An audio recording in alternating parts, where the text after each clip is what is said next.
trenches together, standing for life, and it's always a blessing to see you, and it's always very encouraging to see so many young people that are so gifted, bring energy and talent into the movement that is so needed right now. So this is a wonderful time as we come together, and I just wanted to let you know that the event is about to begin, and here's our guest of honor, and Marjorie Dannenfelser. Thank you.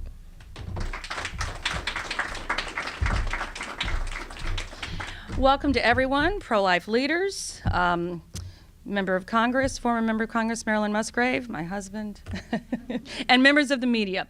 It is my great pleasure to introduce Congresswoman Elise Stefanik.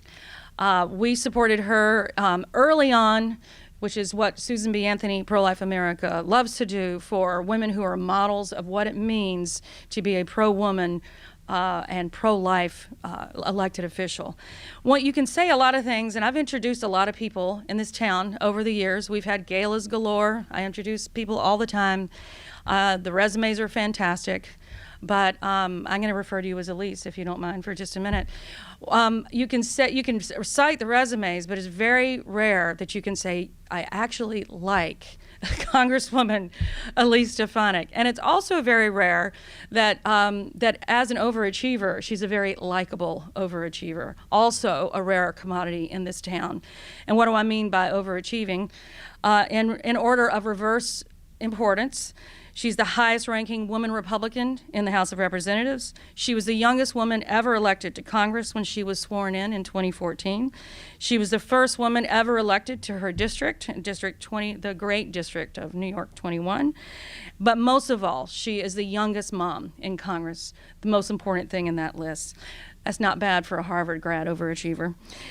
And she comes from a long line of overachievers, and I refer to the women who have helped build America throughout American history to help make it great, and especially stepped up when there were great human rights wrongs going on in this country, and led movements to directly overturn, to directly reveal and outlaw the great human rights abuses of our time. I refer to the abolitionists, for an example, abolitionists and suffragists, Susan B. Anthony as a perfect example. Susan B. Anthony, who you know quite well because I believe she lived right down the road from where you live. And you've been a part of helping restore her property and her name and her legacy. And Fannie Lou Hamer from Mississippi, who not as many people know, but was a very powerful civil rights activist who suffered dramatically. She was the 20th of 20 children. She worked in the cotton fields starting at age 13. She joined early on the civil rights movement in Mississippi, reformed within her party that human rights wrong, and a great pro-life standard bearer who called abortion child murder, along with Susan B. Anthony and all the other beautiful human rights leaders of our time. You are in that chain, and you are surrounded by a heavenly host of women like you. And I'm so proud that we get to hold you up as an example of what it means to fight with all your feminine intellectual gifts for the rights of unborn children and their mothers. So thank you, and we're looking forward to hearing what you have to say.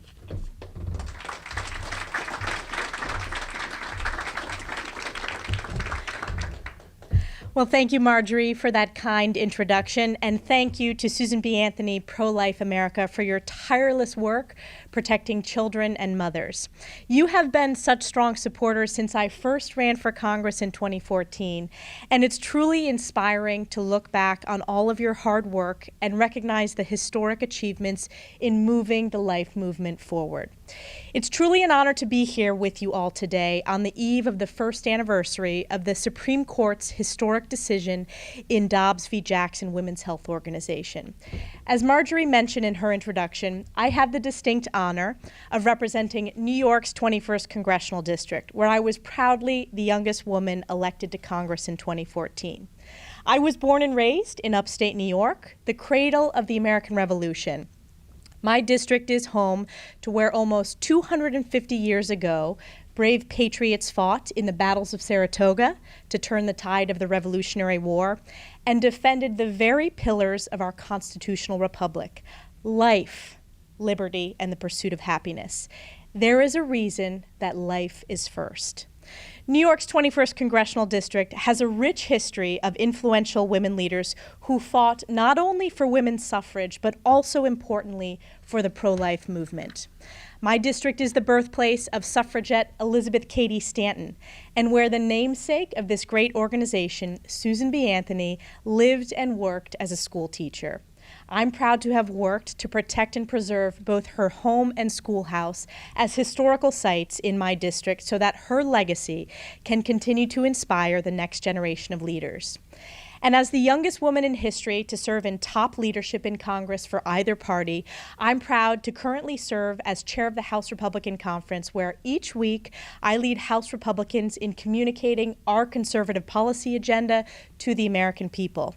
But by far, the most important and meaningful title I have in my life is mom. Almost 2 years ago, my husband Matt and I were blessed with our beautiful baby boy, Sam. And as every parent will tell you, our world changed forever for the better, and we simply cannot imagine life without our Sam. So it is as Sam's mom and the newest mom in Congress that I know there is nothing more extraordinary than the miracle of life. Hearing Sam's heartbeat, feeling his first flutters and kicks, and awaiting his healthy cry after delivery are etched in my heart forever. This year's anniversary of Dobbs is a moment to embrace how far we have come in this movement to protect the sanctity of life. It is also an historic opportunity to continue to strengthen the culture of life in America as we look to the future. For 50 years, there have been despicable and violent attacks on life, many of the worst happening in the last year alone. Yet we are steadfast in standing up and providing a voice for the voiceless and the most vulnerable, the unborn who cannot speak for themselves. Since Roe was overturned and the Supreme Court restored the correct interpretation of our Constitution, 25 states have life-saving laws on the books.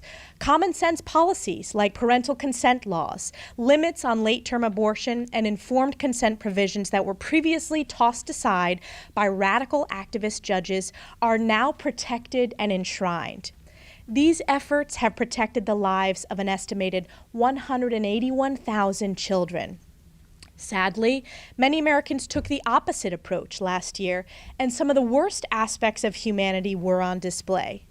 There was an unprecedented leak at the Supreme Court meant to intimidate and obstruct the justices, jeopardizing the independence of our political system and severely damaging the reputation of the court. Extremists broke the law and picketed the homes of the justices, plotted to assassinate Justice Kavanaugh, and firebombed scores of pro-life pregnancy centers and vandalized churches that provide support to women, babies, and families. Then Speaker Nancy Pelosi and Majority Leader Chuck Schumer made these incidents worse by slow-walking security protections for justices and refusing to denounce such heinous attacks. Pro-life advocates were beaten by radicals in the streets, illegally targeted by President Biden's FBI, and arrested in their homes with their children present, all for peacefully protesting and standing for life. We saw the loyal stenographers for the far left in the mainstream media promote division and discord, even defending and making excuses for the criminal actions of the extreme pro-abortion activists. This debate is certainly intense, heartfelt, and deeply personal on all sides. But I am so proud that the vast majority of Americans involved in this important conversation continue to conduct themselves in a respectful, meaningful manner that advances the dialogue. We've spoken to our neighbors, organized in churches and community groups, donated to charities, and supported state and federal legislation and candidates. For nearly 50 years under Roe v. Wade, it was this fundamental tenet of free speech and debate that was silenced and sidelined. We should embrace this debate. It provides a moment to rise to the new challenges the life movement faces. It also holds the promise of new and better policies that protect the unborn, encourage and support women, and expect more from fathers. It allows us to argue and win the fact that the right to life is the foundational issue of human rights. As our founders brilliantly proclaimed in the Declaration of Independence, each of us is endowed with the right to life by our Creator. Without this right, no other right has any meaning. And because of that, this debate today is a primary question of public policy for state, local, and yes, federal policymakers. It was Roe v. Wade, sweeping away the protective laws of all 50 states, laws both liberal and conservative, each of them enacted by the people's elected representatives, that deviated from a course that has been progressing, legally and medically, toward enhancement of the rights of the unborn. Even the late Justice Ruth Bader Ginsburg reflected that, quote, Roe v. Wade invited no dialogue with legislators. Instead, it seemed entirely to remove the ball from the legislator's court. If you listen to the far left, common sense state laws are new and extreme, the invention of religious extremists, opponents of women's rights, and antagonists of modern health care. We know the exact opposite is true. Pro-life advocates are not extremists, we are not anti-women, and terminating the life of an unborn child is not health care. In fact, our pro-life convictions are sewn into the very fabric of America. Just look to the great Henry Hyde, the towering advocate for life, whose federal funding amendments have saved, according to the best data available, the lives of more than 2.5 million of our fellow Americans.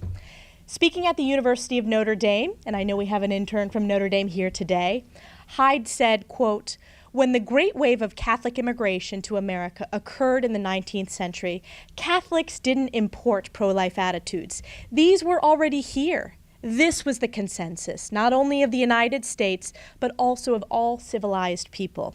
Abortion was wrong. The Supreme Court didn't express a new consensus in 1973. It attacked the consensus that already existed. End quote. That consensus was forged by scientific developments regarding the unborn and the action of the newly founded medical societies like the American Medical Association in 1847.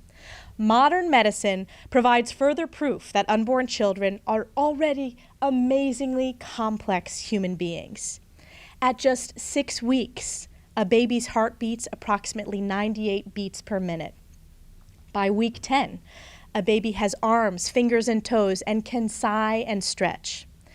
At 12 weeks, a baby's brain is creating 250,000 neurons a minute, developing pathways and connections that survive well into adulthood. At 15 weeks, we know an unborn child feels and responds to pain. And as little as 22 weeks, science tells us that a child can survive outside the womb. This is a medical miracle. And no one speaks more eloquently on this fact than parents of premature babies, blessed with a child coming into their lives a little earlier than expected. Sadly, we also see the pain and suffering when women who experience a tragic miscarriage courageously talk about the loss of life that they will mourn forever.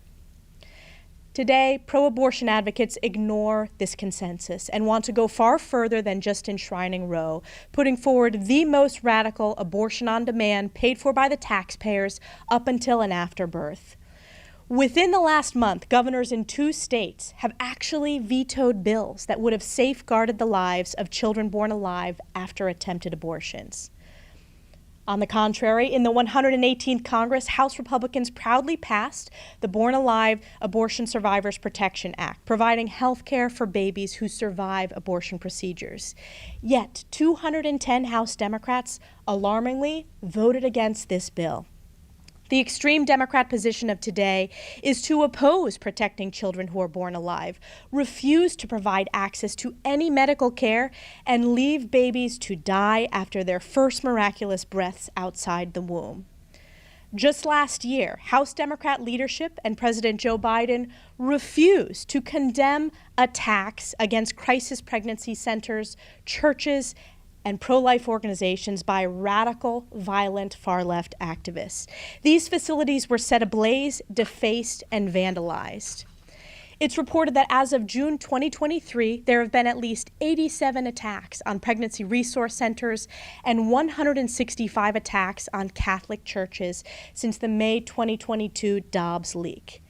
In the Democrat Party of today, the silence was deafening. Since President Biden and Democrats failed to condemn this violence, House Republicans passed a resolution in support of crisis pregnancy centers and rightfully condemned these attacks and vandalism. It is telling that 209 House Democrats voted against this resolution.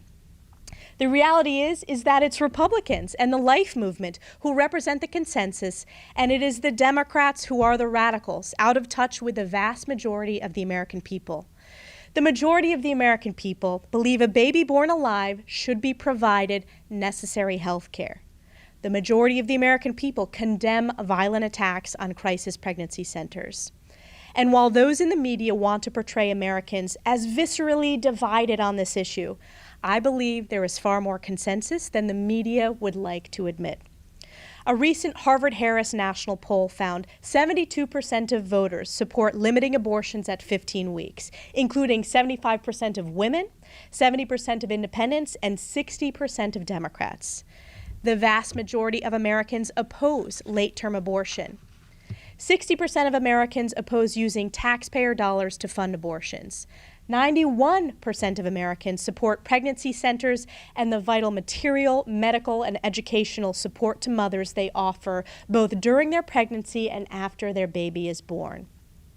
58% of Americans say that healthcare professionals should not be required to perform abortions if they have moral objections.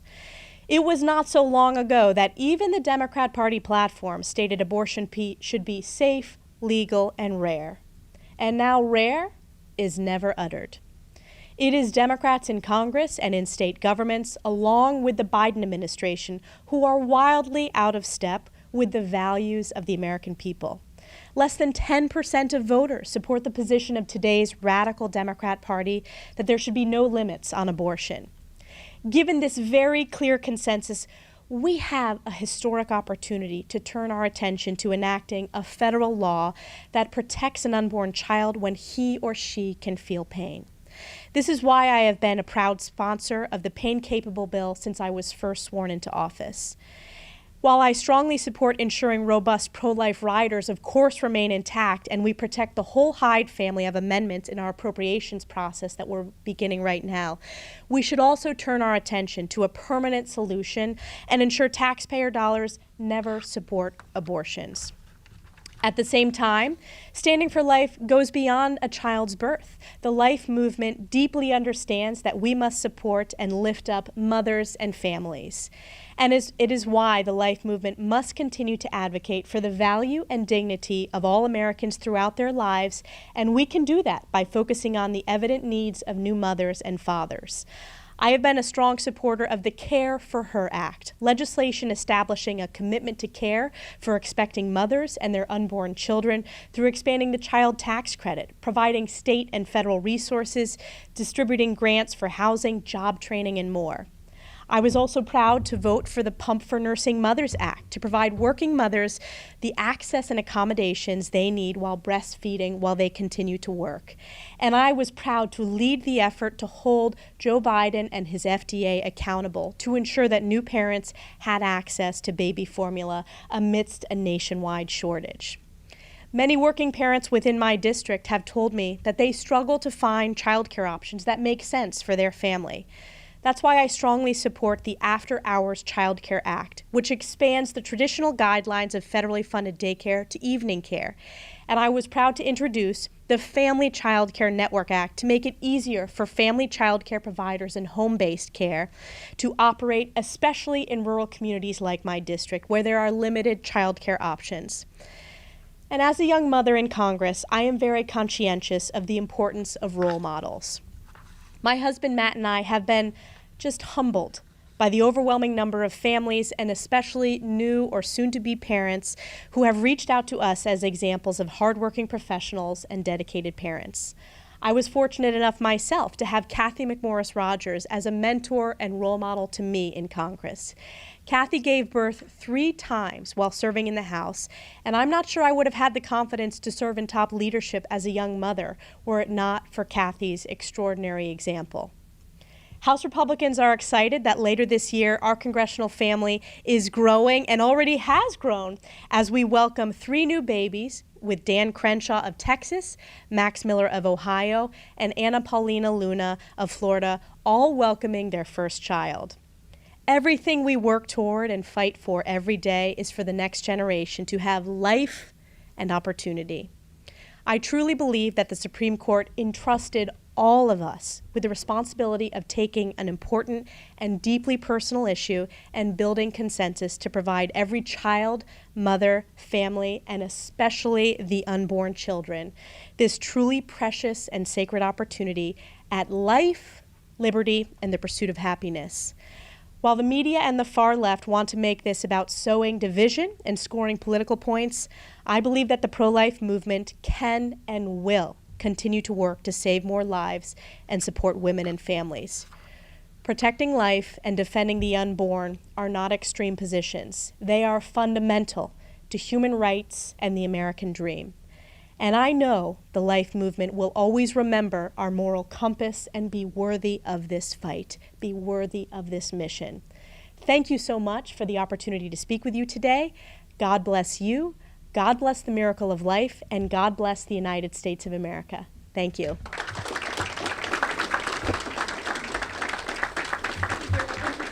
Yes, yes. I would love to take questions. Marilyn. What a beautiful speech, Congresswoman. I just want to tell you I got a text from my granddaughter Reagan when I first got into the room and saying, "Good morning, Grandma." She's on Colorado time. I love you. And I want to tell you, Congresswoman, how important it is to have a role model for you, for my 7 granddaughters, for young people around this country. I am so encouraged by the example that you have set. Now, to a question, men never get asked this, and I'll ask the men too when I have opportunity, but you have precious little Sam. And people always want to know how a woman with a career balances all this. And respectfully, I ask you, could you tell women and young women that aspire to marry and have children how you do it? Well, thank you for the question, and I have really been humbled, as I mentioned in my speech, about the outpouring of support from my colleagues, both men and women. And I will tell you that the House Republican Conference, before I became conference chair, truly embraced our growing family. In terms of how we manage it, you know, every family is a little bit different, but we are juggling 2 careers, and we travel as a family of 3. My husband, myself, and my son Sam travel back and forth to the district. So Sam is here with me this week in Washington, and when we're home in the district, we're home as a family of 3. We have a great support system with family in upstate New York, as well as sometimes in Washington. My mother-in-law will help us out, as well as we have we call it school, but a great little daycare program for Sam when he's here. So we have made it work, and I have to tell you, my colleagues have been so encouraging, and the importance of role models is not lost on me. And having seen Kathy McMorris Rogers serve as conference chair, giving birth to 3 children, that really mattered to me, and I realize it now more as a mom. And interestingly, some of the newly elected women in Congress, many of whom I worked with to get elected, we have the highest number of Republican women ever, have said to me that, you know, as they're having, you know, they're thinking about what this next chapter could be for them becoming parents, they've said, you know, my husband and I talk about how do Elise and Matt do it, and they'll ask us questions, so I'm proud to serve as a role model for them. And I've had great conversations with Anna Paulina Luna, who will give birth later this year, as well as Dan Crenshaw and Max Miller, who they also have questions too about how to juggle it. So thank you so much, and I want to encourage all of the young people here today, both future moms and future dads. You can make it work, and nothing is more precious, you will find, than becoming a parent. It actually makes you better at doing your jobs, and it has given me a tremendous amount of energy of what I'm fighting for every day, and that's the next generation and the world that I want to leave for Sam and young children. Yes, Mrs. Ferguson. Hi there. You mentioned the family of Hyde amendments. Could you elaborate on Congress's plan to protect the family of Hyde amendments to Absolutely. prevent tax funding of abortion? So we have one of the most important responsibilities in the appropriations process. And if you remember in the last Congress under Speaker Pelosi and the Democrat majority, they are so radical that they wanted to eliminate all the Hyde protections in the appropriations process. We, as House Republicans, strongly stood up, as well as Republicans in the Senate, to protect those Hyde provisions. We intend to do that in the appropriations process, and because we're in the majority, we'll get that done. It's very important, but it is a lesson for all of us. What seemingly was a bipartisan consensus for decades, that is not the Democrat Party of today, where it became basically the embrace position of House Democrats to eliminate those Hyde amendments, or the family of Hyde amendments in the appropriations bill. So that's going to be an important issue for us in the appropriations process, as well as many, many other parts that will be important in this appropriations fight. And we are going to have to show strength, and we will, as House Republicans. In addition to the Hyde amendments, you also have H.R. 7, no taxpayer funding for abortions. That is also important as a permanent solution, as well as the appropriations protections. Other questions, maybe from our interns? Any interns have questions? Yes, ma'am. Star Parker, blackcommunitynews.com.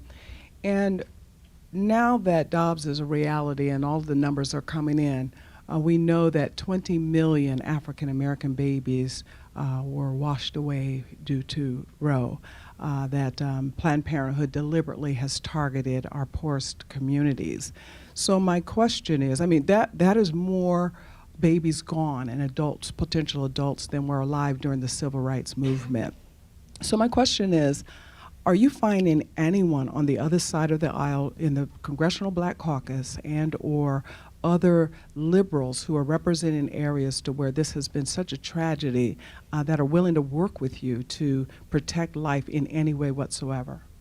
Well, the Democrat Party of today has really run those voices out of their caucus. If you look at some of the primary challenges that have happened, even since I've been in Congress, of how radical today's Democrat Party is.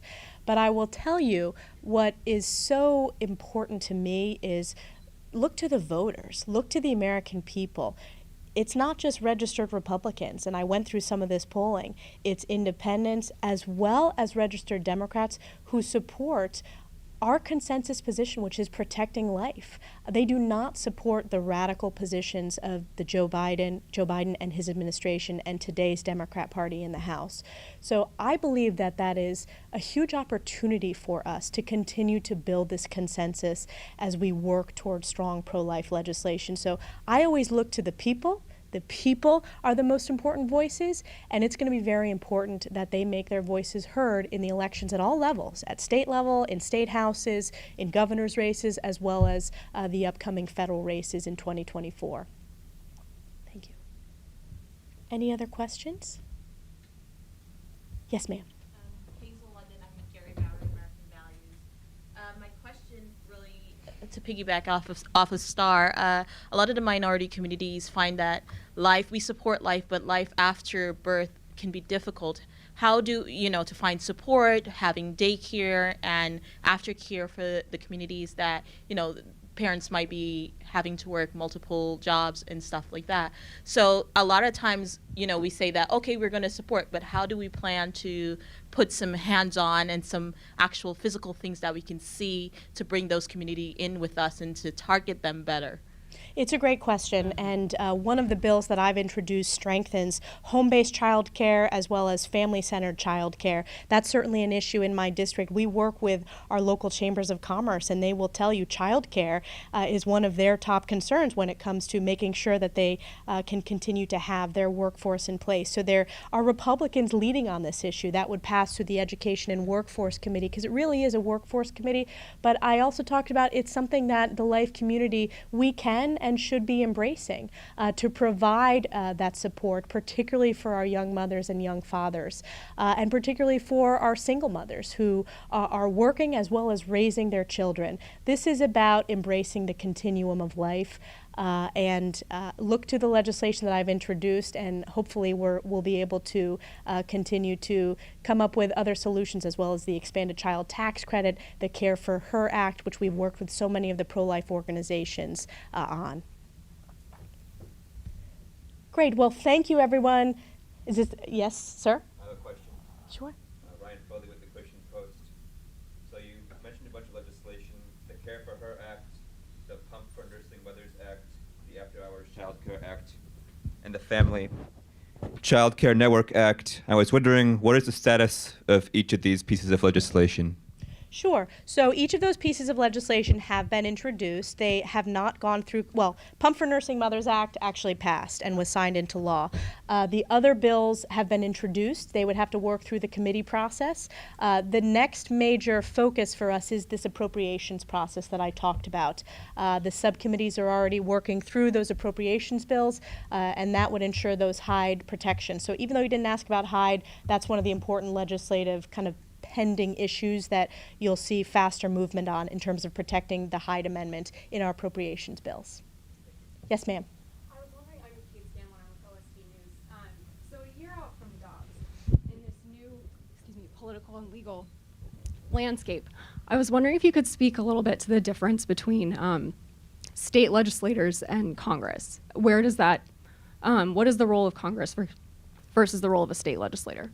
Sure. So I believe that at the federal level, we do have a role to play in this, ensuring that no taxpayer dollars go towards funding abortions, and also having a minimum. The 15 weeks bill with exceptions for rape, incest, and life of the mother, that's legislation that I support. And then states are able to continue to sign into law strong pro-life legislation. But what's important that both the federal and state level, those are elected officials making the decision, who are elected by the American people, rather than radical judges who frankly took the voice away from the American people when they took that away from legislators. We rightly have that back, and it's our responsibility. Chairman Stefanik, thank you so much. Thank you. I'm so grateful for you. Thank you. Thank you so much. Great.